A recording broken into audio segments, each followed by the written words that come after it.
आपको ज़रूरत है कि थोड़ा आप अपने लाइक जो कमियां रह गई हैं, जो वीकनेस हैं, जो शॉर्टकमिंग्स हैं, उसको थोड़ा रिकॉग्नाइज करें, उस पर वर्क करें। मेहनत से, थोड़ा प्रीवियस ईयर क्वेश्चन की हेल्प से, सिलेबस पे लाइक स्टिक करने से आई थिंक चीज़ें थोड़ी ईजी हो जाती हैं यूपीएससी के लिए। फिर भी इन द एंड हमें ये समझना होगा कि ये सिर्फ एक एग्जाम ही है, ये हमारे ज़िंदगी का पूरा ये कोर्स नहीं डिसाइड कर सकता, ये नहीं तो कुछ और सही। Because I think in the end the goal is to serve the nation, और वो किसी भी तरीके से पूरा होना चाहिए।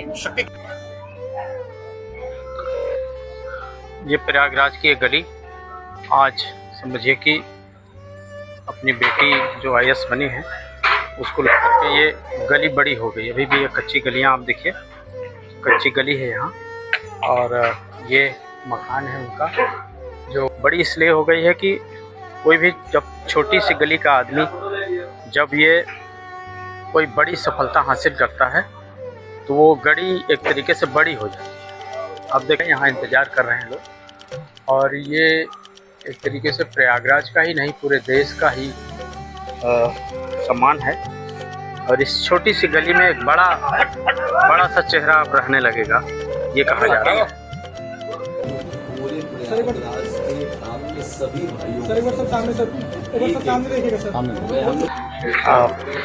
सुश्री शक्ति जी हमारी प्रयागराज की शान है, और इन्होंने एक अच्छा मुकाम जो हासिल किया है उसमें पूरे प्रयागराज में इतनी खुशी है कि इसको बयान नहीं कर सकते हम। जैसे कुंभ मेला में ये प्रयागराज एक बड़े हाशिए बड़े फलक पर चला गया था, उसी तरह से ये शक्ति जी के आईएएस मुकाम हासिल करने में जो है प्रयागराज का नाम बड़ा हो गया है।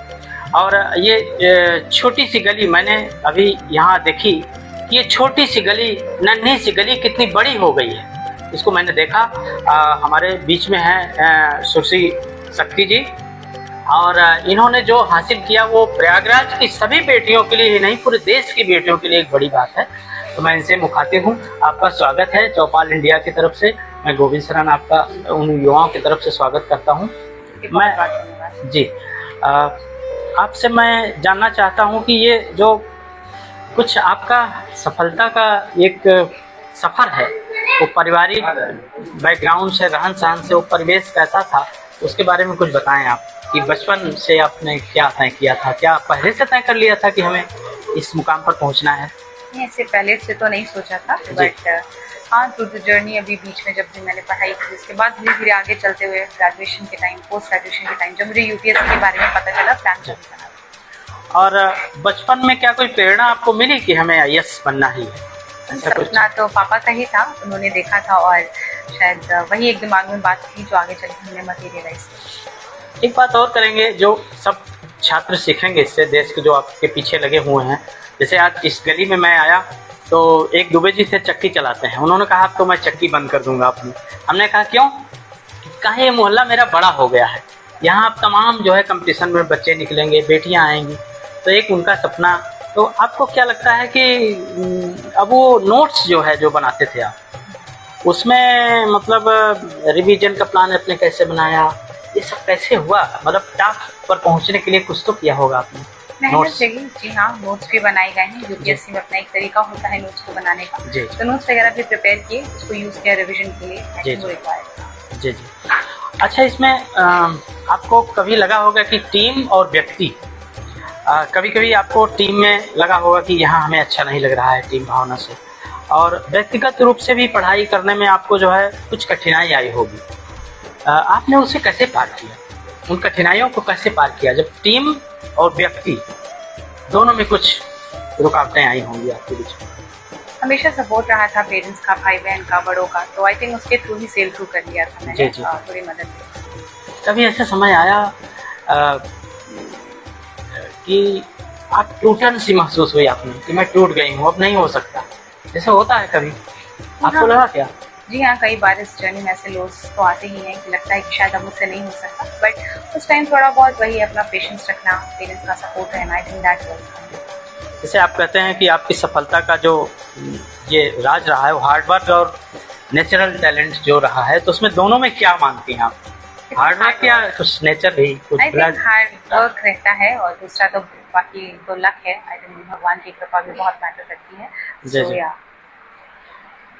आप एक बात और हमारे नौजवान जानना चाहते हैं भारत के, और प्रयागराज का नाम इतना हो गया है आपकी बदौलत, मतलब बहुत आज यहाँ मैंने देखा कि कई मिनिस्टर भी आए थे, कई लोग आ रहे हैं, आएंगे भी।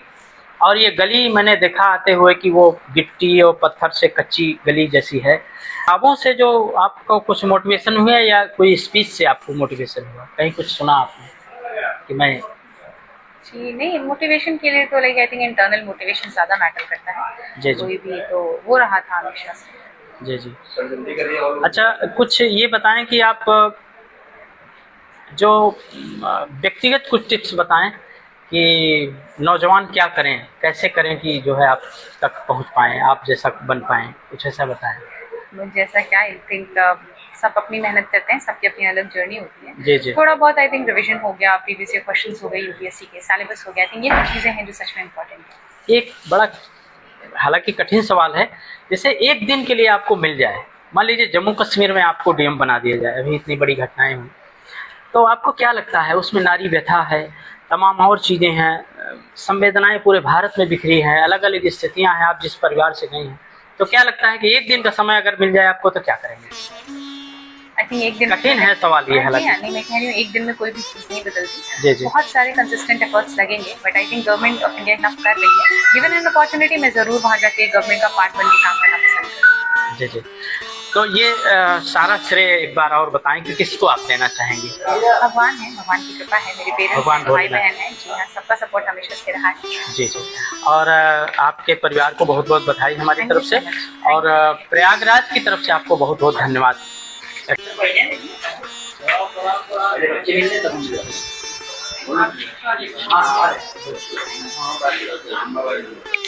ये एक स्वागत का स्वरूप है, जहां बेटी की सफलता पर प्रयागराज के एक मंत्री हैं नंद कुमार गुप्ता जी, नंदगोपाल नंदी जी, अपनी पत्नी के साथ पधारे हैं।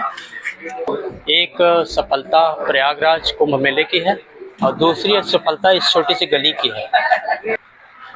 औद्योगिक विकास मंत्री नंदगोपाल गुप्ता जी और विलासा जी के साथ और बेटी का स्वागत कर रहे हैं। उनके पिता भी हैं, ये पिता हैं।